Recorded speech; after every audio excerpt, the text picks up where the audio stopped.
Bismillahirrahmanirrahim.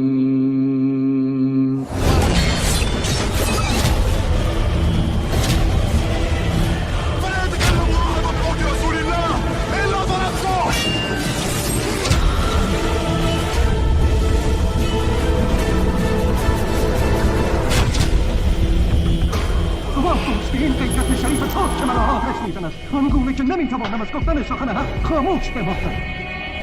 شما میگویم آن فرزند همان اسماعیل بود که آخرین منجی پیامبر ما بود که به سومان او به این جهان آمد. و بدانید ای بنی اسرائیل من فرستاده پروردگار به سوی شما هستم. طی تورات و بشارت دهنده به آمدن پیامبر موعود که نامش احمد.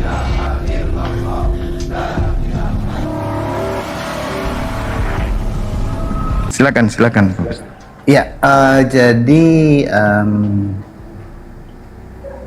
ini mungkin yang disoroti Bang Zuma tadi perihal ritual-ritual dari orang-orang ya. Jadi saya tidak menyoroti itu karena kalau misalnya nanti kita berbicara ritual, ada 3 bagian yang saya bisa beritahukan apa perbedaan sebenarnya yang diajarkan oleh Yesus tentang ibadah dalam roh dan kebenaran dengan ibadah yang dipraktikkan sebelumnya dalam Taurat. Jadi ada 3 ini, persoalan waktu, persoalan tempat, dan persoalan orang. Jadi mungkin lain kali kita bicara itu. Saya ke kata kebenaran aja tadi, Bang Zuma. Jadi berbicara soal kebenaran, tadi Bang Zuma itu pertanyaan di awal.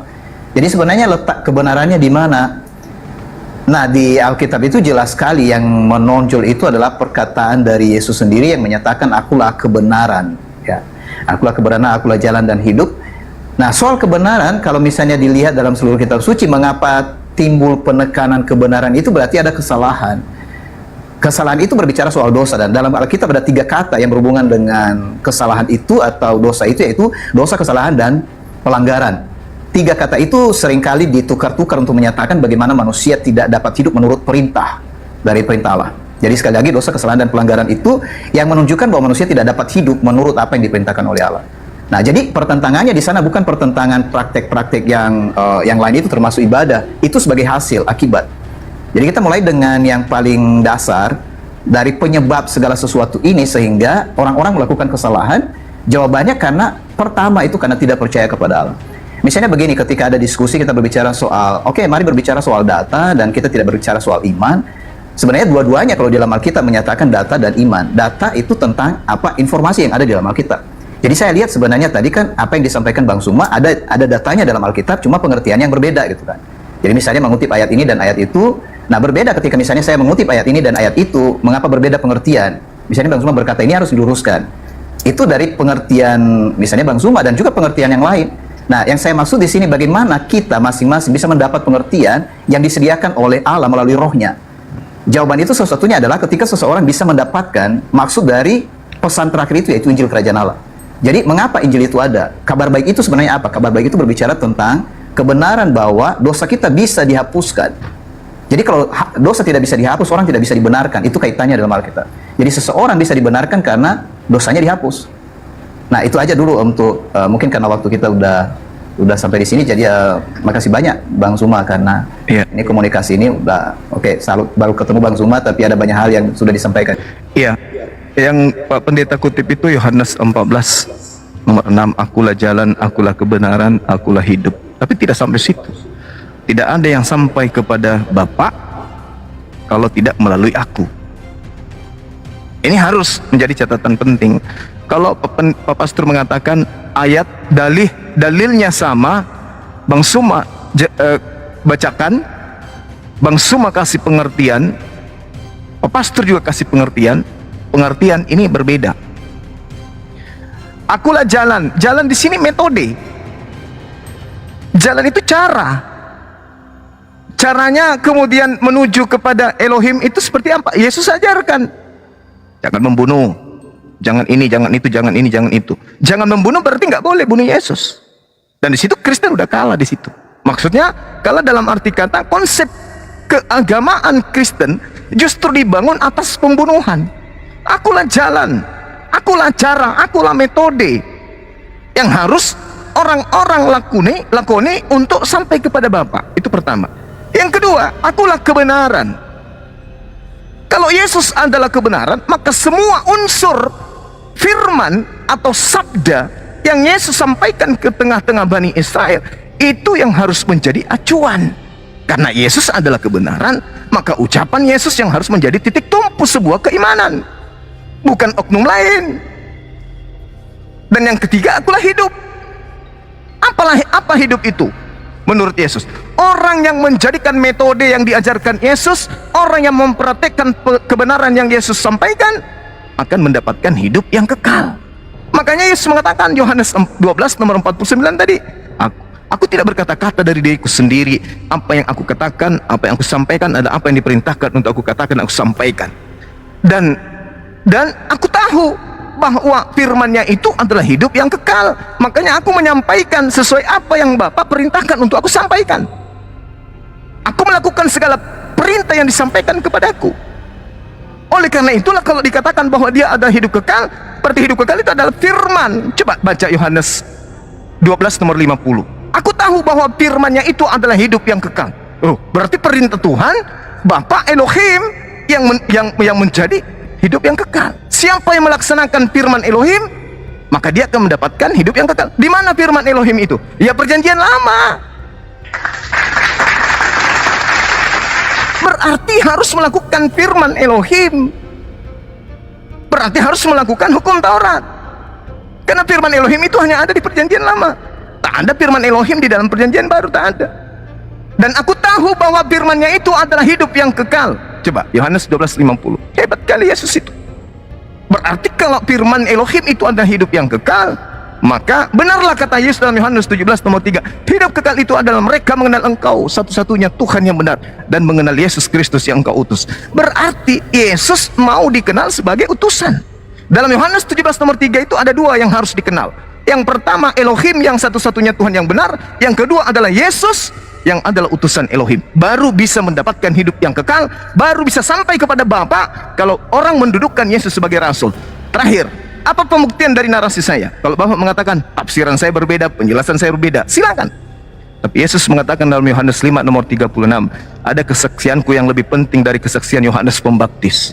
Kira-kira ilmunya Yohanes Pembaptis dibandingkan ilmunya pastor, pendeta, dan seterusnya itu tinggi mana? Lebih tinggi Yohanes Pembaptis. Karena di dalam Matius 21 nomor 31 dikatakan oleh Yesus, pemungut cukai dan pesundal lebih dulu masuk ke dalam kerajaan surga, sebab mereka mendengarkan apa yang Yohanes perintahkan dibandingkan kamu. Kamu mendengarkan apa yang diperintahkan Yohanes, tapi kamu tidak mengikuti. Yohanes Pembaptis, bukan Yohanes penulis Bible.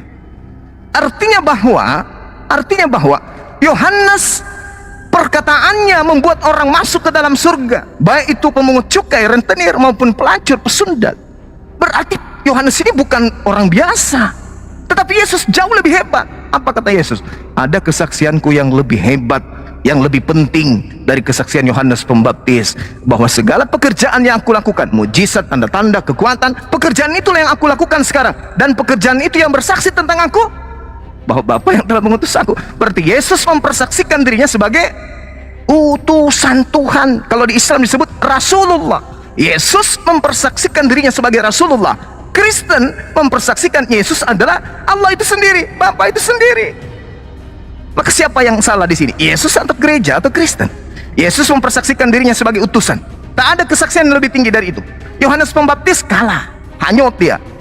Yesus mengatakan, ada kesaksianku yang lebih penting dari kesaksian Yohanes Pembaptis, bahwa segala pekerjaan yang aku lakukan, pekerjaan itu yang aku lakukan sekarang, dan pekerjaan itu yang bersaksi bahwa Bapa yang telah mengutus aku. Berarti Yesus bersaksi dirinya sebagai utusan Tuhan.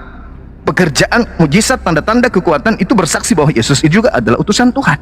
Tapi Kristen, saudara Pastor Z, mempersaksikan dengan keterangan yang sudah hampir sejam ini, keterangan demi keterangan, cakupan dari kesaksian iman bahwa Yesus itu adalah Tuhan itu sendiri. Berarti kesaksian Yesus bertentangan dengan kesaksian orang-orang Kristen. Demikian dari saya. Jadi Bang Zuma, terima kasih, dan teman-teman semua yang bisa ngikuti ini. Jadi seperti tadi yang saya katakan, kita berbicara misalnya Yohanes pasal 16, pasal 14 ayat 6. Jadi Yesus berkata, akulah kebenaran, akulah jalan, akulah hidup. Dalam Alkitab keseluruhannya, kalau kita melihat tentang kebenaran itu apa, kemudian jalan itu apa, kemudian hidup itu apa, Jadi kalau dikatakan akulah kebenaran, berarti kan sumber kebenaran itu sumbernya dari mana gitu. Karena Yesus berasal dari Sang Bapa. Akulah jalan, berarti ini pernyataan bahwa Bapa itu melakukan penyelamatan untuk memberi hidup kepada manusia melalui cara Yesus Kristus harus mati karena dosa manusia dikubur dan hidup kembali. Ini sederhananya Bang Zuma dan teman-teman. Dan yang ketiga, setiap orang yang percaya melalui jalan itu akan beroleh hidup. Itu berarti mendapatkan roh Allah kembali. Jadi untuk mendapatkan roh yang hilang akibat manusia berdosa, maka semuanya terjawab di dalam Yesus. Dengan demikian, apa masalah utama dari manusia? Jawabannya semua adalah Yesus Kristus. Nah, itu penjelasan saya sederhana. Makasih, kembali. Ya, inilah pengertian yang kita lihat dari aspek Bang Suma dan aspek Pak Pastor itu. Kira-kira yang mana pendekatan penjelasan itu sesuai dengan apa yang Yesus ajarkan? Akulah jalan. Lari-larinya Pak Pastor bahwa Yesus itu adalah Tuhan. Tidak mungkin. Di dalam Kisah Para Rasul 13 nomor 23, orang Israel harus tahu bahwa Tuhan telah mengutus juru selamat bagi orang Israel, yaitu Yesus Kristus. Orang Israel punya juru selamat, Yesus Kristus. Seperti apa Yesus Kristus itu? Baca Kisah Rasul 2 nomor 22. Hai orang Israel, yang aku maksudkan adalah Yesus Kristus, seorang manusia yang berasal dari Nazaret, yang ditentukan oleh Allah sebagai perantara, yang diberikan kekuatan, mujizat-mujizat, tanda-tanda yang dilakukan oleh Allah melalui perantaraan Yesus. Masya Allah. Jadi kemudian sangat jelas dikatakan bahwasanya Allah melakukan segala mujizat, melakukan segala tanda-tanda, melakukan segala kekuatan melalui hambanya Yesus. Makanya Yesus mengatakan dalam Yohanes 5 nomor 30, aku tidak bisa berbuat apa-apa dari diriku sendiri. Tapi kamu bisa membangkitkan orang mati. Oh, itu Tuhanku yang melakukan. Mana buktinya? Kisah Para Rasul 2 nomor 22. Mujizat yang dilakukan oleh Yesus, ternyata bukan Yesus yang melakukannya. Yang melakukan itu adalah Allah melalui perantaraan Yesus. Coba pendalaman materi dengan mengkaji Kisah Para Rasul 2 nomor 22 itu. Dan Yohanes 5 nomor 30. Dan juga Yohanes 4 nomor 34. Makananku adalah melakukan pekerjaan yang diperintahkan oleh Bapa untuk aku kerjakan. Yohanes 14 nomor 24. Firman yang keluar daripada aku itu bukan dari diriku, tetapi dari Dia yang telah mengutus aku. Dan hebat kali, Yesus itu hanya perantara. Jadi dia adalah jalan menuju kepada Elohim. Jalan apa yang disampaikan oleh Yesus? Yohanes 14:12. Barang siapa yang percaya kepadaku, dia akan melakukan pekerjaan yang aku lakukan. Barang siapa yang melakukan pekerjaan Yesus, berarti dia mengikuti jalan kebenaran. Kebenaran itu adalah segala firman yang engkau berikan kepadaku telah aku sampaikan kepada mereka. Mereka telah menerimanya dan mereka percaya bahwa engkau lah yang telah mengutus aku. Jadi kebenaran itu adalah Yesus adalah utusan. Hidup, Yohanes 17 nomor 3. Hidup kekal itu adalah mereka mengenal engkau satu-satunya Tuhan yang benar, mengenal aku sebagai utusan. Jadi jalan, Yesus adalah utusan. Kebenaran, Yesus adalah utusan. Hidup kekal, Yesus adalah utusan. Baru bisa sampai kepada Bapa. Kalau Yesus tidak dianggap utusan, tidak ada keselamatan. Percaya saja. Kalau ada orang menyembah Yesus, berarti dia tidak mengikuti jalan Yesus. Kalau ada yang menyembah Yesus, berarti dia tidak mengakui kebenaran Yesus. Kalau ada yang menyembah Yesus, berarti dia tidak akan memperoleh hidup yang kekal. Makanya apa buktinya? Matius 7 nomor 15 sampai nomor 23. Orang yang menyembah Yesus diusir. Enyahlah daripadaku kalian pembuat kejahatan. Aku tidak mengenal kalian. Itu fakta. Nah, tapi penjelasan Pak Pastor beda. Jauh dari kerangka ajaran Yesus. Jauh. Sekiranya begitu. Jadi ya ada banyak yang dijelaskan Bang Zuma ya. Jadi yang dinyatakan oleh Alkitab bagaimana cara mengenal Yesus sebenarnya tadi larinya kepada apakah misalnya saya tadi sebenarnya tidak berbicara banyak bahwa saya menegaskan bahwa Yesus itu Tuhan karena menurut kesaksian kitab suci seseorang pada akhirnya mengakui Yesus itu Tuhan bukan karena seseorang seperti mempengaruhi orang itu dan berkata Yesus itu adalah Tuhan. Nanti itu dicek pada akhirnya orang mengakui Yesus itu adalah kurios. Karena yang saya katakan pertama tadi, itu saya tidak, maksudnya masih tetap yang saya katakan tadi. Pada akhirnya mereka menyadari sesuatu yang terjadi, yang dilakukan. Jadi ada dua di sini, itu adalah pengetahuan yang terlihat dan pengetahuan dalam hati. Sekalipun seseorang memiliki pengetahuan di mata, jadi sekali lagi seorang bisa memiliki pengetahuan di mata, tapi kalau hatinya tidak diterangi, itu tidak sempurna dia mengenal sebenarnya siapa Mesias itu. Nah, saya kasih contoh begini. ketika Yesus berhadapan dengan para, boleh dikatakan para ahli Taurat dan para pemimpin itu Farisi, Yesus berkata kepada mereka, kamu menyelidiki kitab-kitab suci dan kamu menyangka di dalamnya kamu beroleh hidup. Jadi ini sebenarnya betul, karena semua orang bisa meneliti kitab suci, tapi Yesus berkata, kamu tidak mau datang kepadaku. Jadi kitab suci atau Alkitab menyaksikan sebenarnya cara untuk bisa mengenal Yesus. Langkah pertamanya bukan hanya meneliti Alkitab, melainkan karena memang mau datang kepada Yesus. Saya lihat di situ dalam keseluruhannya pada akhirnya siapa yang menjadi pengikut Yesus, karena tadi kan ini berbicara apakah orang yang beragama Kristen atau memang pengikut Yesus. Yang saya lihat adalah pengikut Yesus. Tidak ada seorang pun yang bisa mengikuti Yesus kecuali dipanggil oleh Yesus. Nah, panggilan inilah yang sebenarnya yang menyebabkan orang nanti punya pengakuan. Jadi bukan lebih dulu disuruh mengakui. Nah, ini konsep agama sebenarnya, kan agama itu meminta ada suatu pengakuan lebih dulu secara menyeluruh, baru seseorang itu ya bisa melakukan apa saja di dalam aturan itu. Tetapi dalam kerajaan Allah melalui Yesus, yang pertama-tama itu, langkah pertama itu adalah dipanggil. Jadi orang dipanggil, ikutlah aku gitu. Nah, siapa yang bisa mengikut dia? Jawabannya, kalau orang tidak menyerahkan diri mengikut dia, bagaimana mereka bisa mengenal kebenaran yang diajarkan oleh Yesus? Jadi boleh dikatakan sebenarnya di sini Bang Zuma dan teman-teman tidak bisa mengikuti Yesus hanya karena melihat data atau karena mengurunkan ayat-ayat kitab suci itu di dalam Alkitab ya, tanpa harus lebih dulu dengan kerelaan memang percaya bahwa Yesus itu adalah yang datang dari Allah dan memanggil untuk ikut dia. Nah, di sini di Alkitab saya melihat tidak ada seorang pun yang dipaksakan oleh karena konsep bahwa seorang pada akhirnya mengikuti Yesus. Memang dikatakan dalam Alkitab bahwa yang dapat datang kepada Yesus itu hanya sedikit. Itu sebabnya dikatakan pintu untuk masuk kerajaan surga itu adalah sempit. Jadi bukan soal maksudnya pengetahuan yang rata-rata bagi banyak orang yang pintar. Saya melihat misalnya banyak teman-teman berkata soal data dan bukti, tidak kuranglah orang-orang Yahudi, maksud saya, orang-orang Farisi dan ahli-ahli Taurat itu mengenai data. Mereka itu lengkap. Misalnya tadi kembali kepada orang Majus itu bertanya tentang di mana lahirnya Mesias itu.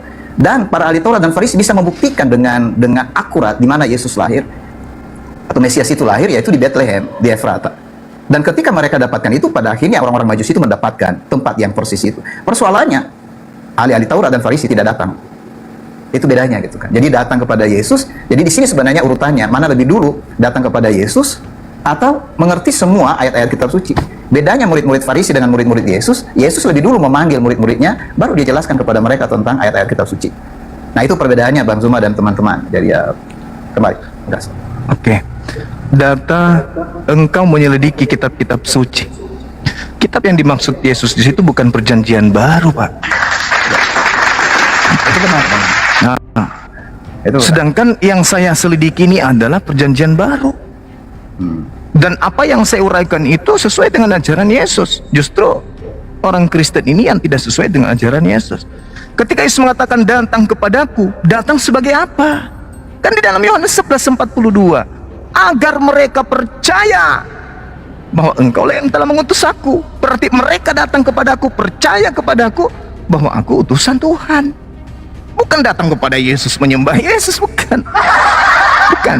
Datang kepada Yesus, mendudukkan Yesus itu sebagai utusan Tuhan. Kan uraiannya sudah sangat jelas. Hidup kekal itu adalah mereka mengenal engkau satu-satunya. Kalau satu-satunya, dikenal dia, Elohim itu satu-satunya Tuhan. Jangan yang lain, bukan Yesus. Karena pada saat Yesus mengatakan engkau satu-satunya, pada saat yang sama, Yesus mau agar dikenal sebagai utusan. Itu konsep yang sudah sangat jelas. Itulah jalan, itulah kebenaran, itulah hidup. Mendudukkan Yesus sebagai utusan. Di luar daripada itu sesat. Makanya bukan setiap orang yang menyeru aku kepadaku, mar, kurios, akan masuk ke dalam kerajaan langit. Melainkan dia yang melakukan kehendak Bapa. Mana kehendak Bapa agar orang datang kepada Yesus, menyembah Yesus? Mana? Ada. Dari tadi pendeta nggak bisa menunjukkan itu. Hanya menunjukkan Yohanes 3 nomor 16. Apa tadi? Yohanes 16 nomor 6. Tak ada kemudian kehendak Bapa agar orang itu menggantikan dirinya dengan menyembah anaknya, utusan yang enggak. Yesus itu disebut anak. Amsal 3 nomor 11 nomor 12. Kenapa dia disebut anak? Karena Yesus ini taat, Yesus ini soleh, Yesus ini muslim, berserah diri kepada segala perintah yang Tuhan berikan kepadanya. Makananku adalah melakukan apa yang diperintahkan oleh Bapa untuk aku lakukan. Perkataanku adalah berkata sesuai dengan apa yang diperintahkan oleh Bapa untuk aku katakan. Berarti dia adalah orang yang berserah diri. Dia orang soleh. Makanya dia disebut anak, hamba yang dekat, kekasih Allah. Bukan Allah itu sendiri. Kenapa dikatakan dia sebagai anak? Karena dia hamba. Mana buktinya? Coba Anda baca dalam Kisah Para Rasul 4 nomor 27 sampai nomor 30. Yesus disebut apa di sana? Disebut hamba yang suci. Ini Abdullah, aku ini adalah hamba Allah. Tapi kalau sekelompok Kristen kemudian hamba Allah dikatakan Allah, hamba Allah disembah. Gitu loh Pak. Kesimpulan sederhananya, hidup kekal itu yang kita cari. Hidup kekal itu Yesus torehkan, Yohanes 17 nomor 3.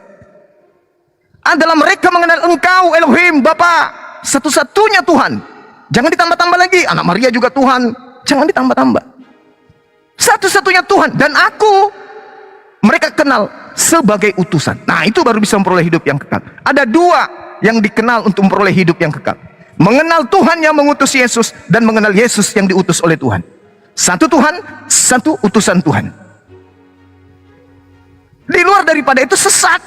Makanya dalam Matius 7 yang tadi itu, bukan orang yang menyeru kepadaku Tuhan akan masuk ke dalam kerajaan surga, melainkan kehendak yang melakukan kehendak. Nah, sekarang ada nggak kehendak Bapak agar orang Kristen menyembah Yesus? Mana kehendak Bapak?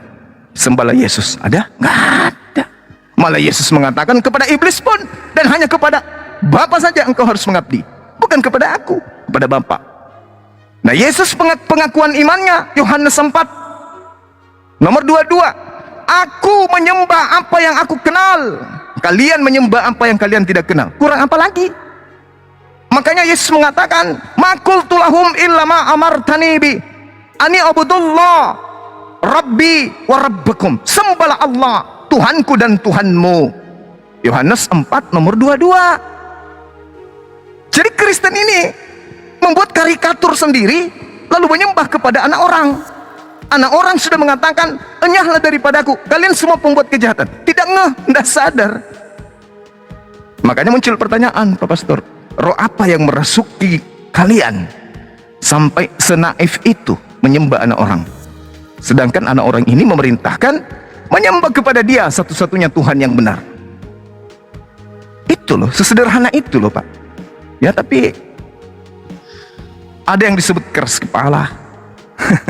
Silakan Pak Pastor, saya hormat sama Anda, silakan. Ya, baik, makasih Bang Zuma. Jadi saya sebenarnya tidak tertarik dengan misalnya perbedaan kelompok, mengapa mereka lakukan ini dan lakukan itu, karena ya Bang Zuma banyak menjelaskan banyak komentar tentang itu, dan mengapa saya lebih memilih diam di situ, karena saya berpikir di fokus dari apa yang hendak kita dapatkan di sini tadi tentang, karena kalau topiknya tadi adalah apakah Yesus itu hamba Tuhan. Jadi jawaban saya di sini, disinilah letak kedua dari pernyataan Alkitab tentang Mesias itu, di mana Yesus itu memang dia hamba, karena seperti di dalam Yohanes pasal 13 ayat 13 dikatakan bahwa jika aku adalah Tuhan dan guru dan perkataanmu itu benar, dan aku adalah yang maksudnya Tuhan, yang kurios itu, yang tertinggi ada di tengah-tengah kamu, berlaku sebagai seorang hamba gitu. Jadi praktek menjadi seorang hamba itu sebenarnya perwujudan dari pernyataan Mesias yang dijanjikan, yang tidak bisa dilihat oleh banyak peneliti kitab suci, bahwa memang dua-dua itu harus terjadi dalam diri Mesias itu. Yang pertama, dia harus menjadi manusia, dan yang kedua, dia datang nanti di dalam kemuliaan yang besar. Kebanyakan orang lebih setuju menerima bahwa jika dia datang dalam kemuliaan yang besar. Jadi mereka tidak suka menerima dia dalam kehilangan yang tidak ada mulia tadi, seperti mengosongkan diri dan seterusnya. Jadi itu wajar saja, karena memang ada ekspektasi dari setiap orang tentang ya misalnya tentang Yesus Kristus, atau tentang Mesias, atau tentang pahlawan. Jadi boleh dikatakan juga murid-murid di awal sebenarnya mereka belum tahu kebenaran dengan jelas, sampai mereka di dalam mengikut Yesus selama 3,5 tahun itu diajar terus, disampaikan terus kebenaran, bahkan sampai Yesus bangkit dari antara orang mati pun mereka tidak mengerti dan tidak menangkap sebenarnya pesan Yesus itu seperti apa. Jadi kalau misalnya kita sekarang pun sehebat apapun di antara kita, apalagi kita tidak langsung bersama-sama dengan Yesus, kecuali oleh pertolongan Roh, maka kita bisa mengerti kebenaran itu. Nah, di sana letaknya, makanya saya tidak bisa memisahkan antara memang ada data, tetapi data itu harus disingkapkan oleh Roh. Dan soal kebenaran tadi harus jujur bahwa tidak mungkin orang langsung mengenal kebenaran di awal sebelum dia mengikut Yesus. Jadi seorang harus menjadi pengikut Yesus dulu, baru bisa mengenal kebenaran, dan pembahasan itu menjadi lebih clear di antara mereka. Karena memang kebenaran itu terbuka, bukan karena mereka menjadi anggota ya dalam tanda kutip seperti keagamaan, tapi memang dipanggil dalam tugas khusus itu. Jadi itu kembali kepada topik, mudah-mudahan itu menolong teman-teman. Jadi makasih penjelasan Bang Juma dengan pandangan-pandangan yang disampaikan. Yang saya lihat di sana bahwa memang Kedua hal ini, apakah Yesus itu memang hamba dan memang dia adalah Tuhan. Jadi kalau misalnya dia hamba Tuhan, maksudnya hamba Sang Bapa itu, memang dia menaklukkan diri dalam seluruh hukum dari Sang Bapa. Makanya memang betul tadi yang dilakukan, aku datang untuk melakukan dan menyelesaikan, bukan hanya melakukan sebenarnya. Jadi dia datang melakukan dan menyelesaikan. Dan itu clear dalam perjalanan dan pekerjaan yang dilakukan oleh Yesus itu sendiri. Sekian dari saya. Sedikit lagi ya, terkait dengan ungkapan-ungkapan yang Pak Pastor sampaikan, harus menjadi apa dulu baru bisa tahu. Saya rasa itu akal-akalan aja. Terkait dengan kedatangan Yesus yang kedua, Pak, Yesus sendiri yang mengatakan, Yohanes 12:48, barang siapa yang menolak aku, sudah ada tanda-tandanya, Pak. Barang siapa yang menolak aku, dia tidak menerima firman yang pernah aku sampaikan kepada mereka. Jelas itu. Barang siapa yang menolak aku, dia tidak menerima perkataanku, dan firman yang telah aku katakan itu, itulah yang akan menjadi hakimnya di akhir zaman. Bahaya itu, bahaya. Coba, barang siapa yang menolak aku, dia tidak menerima firmanku, dan firman yang aku sampaikan itu kepadamu, itulah yang kelak akan menjadi hakimnya di akhir zaman. Nah sekarang mana firman Yesus? Sembahlah aku, ibadahlah hari Minggu, janganlah bersunat, janganlah bersunat, makanlah babi. Mana firman itu? Barang siapa yang menolak aku, dia tidak menerima firmanku, dan firman yang aku katakan itu kepada mereka, firman itu kelak akan menjadi hakim di akhir zaman. Lalu mau diartikan apa lagi kecuali dengan akal-akalan? Oh tidak begitu Bang Suma. Lalu apa? Menolak itu artinya tidak menerima firman. Firman Yesus, dia mau dipercaya sebagai utusan Tuhan. Yohanes 11 nomor 42. Aku tahu bahwa semua orang yang mengelilingi aku di sini, aku telah mengatakannya kepada mereka, agar supaya mereka percaya bahwa engkaulah yang telah mengutus aku. Aku mengatakannya agar mereka percaya bahwa aku adalah utusanmu. Siapa yang bisa membantah itu? Kesaksian Yesus, umat Islam lebih percaya daripada kesaksian Bapak Pastor, mohon maaf. Kesaksian Yesus, umat Islam lebih percaya daripada kesaksian-kesaksian orang-orang Kristen. Kesaksian orang Kristen tak ada dasarnya, tak ada pijakan datanya, tidak ada pijakan perkataan Yesus. Contoh Pak nih, kita ke gereja ngintip orang Kristen, apa yang mereka lakukan? Mempertuhankan anak Maria, menyembah anak Maria. Sekarang mana kesaksian Yesus tentang itu? Ada. Kita lihat meja makannya orang Kristen, ada anjing, ada kodok, ada semua, ada babi. Mana kesaksian Yesus tentang itu? Ada? Tak ada. Periksa nonotnya orang Kristen, sampai ada? Tak ada. Jadi harapan kosong, angan-angan kosong yang Bapak katakan harus masuk dulu menjadi Kristen baru percaya. Oh, itu jebakan Batman. Batman-nya pun tidak lulus jadi Batman. Tidak bisa. Karena pola yang akan menjadi penghakiman Yesus nanti adalah segala firman yang telah ia sampaikan. Nah, cakupannya di mana, Pak? Yohanes 17. Firman. Kata Yesus, tidak perlu kamu itu mencomat-comat satu ayat. Aku dan Bapa adalah satu. Kau menyebut aku guru dan Tuhan. Tidak perlu kayak gitu. Semuanya, kata Yesus, semua telah aku sampaikan kepada Bani Israel, dan Bani Israel telah menerimanya, dan mereka percaya bahwa engkaulah yang telah mengutus aku.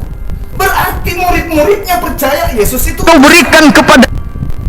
Makanya dia mengatakan, aku telah kusampaikan kepada mereka, dan mereka telah menerimanya, dan mereka percaya bahwa engkaulah yang telah mengutus aku. Subhanallah. Segala firman, semua firman, kata Yesus, tidak perlu kamu itu mencomot-comot satu ayat. Aku dan Bapa adalah satu. Kau menyebut aku guru dan Tuhan. Tidak perlu kayak gitu. Semuanya, kata Yesus, semua telah aku sampaikan kepada Bani Israel, dan Bani Israel telah menerimanya, dan mereka percaya bahwa engkaulah yang telah mengutus aku. Berarti murid-muridnya percaya Yesus itu utusan. Makanya dia mengatakan, waspadalah kepada serigala yang nyamar seperti domba. Maksudnya, waspadalah kepada non-Yahudi yang nyamar-nyamar Yahudi. Maksudnya, waspadalah kepada yang bukan pengikutku, ngaku-ngaku sebagai pengikut. Itu loh maksudnya. Jadi, mohon maaf bukan saya menggurui, tapi dasar ketika saya berbicara itu adalah Al-Quranul Karim, dan juga adalah Bible itu sendiri. Ma qultu lahum illa ma amartani bi. Qala subhanaka ma yakunu li an aqula ma laysa li bihaqq. Seorang nabi, seorang rasul berkata, aku tidak berkata-kata dari diriku sendiri. Apa yang aku katakan adalah apa yang kamu perintahkan untuk aku katakan dan aku sampaikan. Dan perkataanmu itu adalah hidup yang kekal. Makanya Nabi Isa mengatakan dalam Al-Quran, fattakullah wa ati'un. Bertakwalah kepada Allah dan taatlah kepadaku. Itulah Pak. Di dalam Yohanes 10 nomor 27, aku mengenal pengikutku. Pengikutku mendengarkan aku. Dan pengikutku mengikuti aku. Siapa yang Bapak pastor ikuti dengan menyembah Yesus? Siapa Pak pastor ikuti dengan ibadah hari Minggu? Siapa yang Bapak ikuti dengan tidak sunat? Siapa yang Bapak ikuti dengan makan babi? Siapa? Bahaya itu, bahaya. Saya kira kita cukupkan aja sampai di sini karena tadi saudara saya pastor yang memulai, maka saya yang mengakhiri.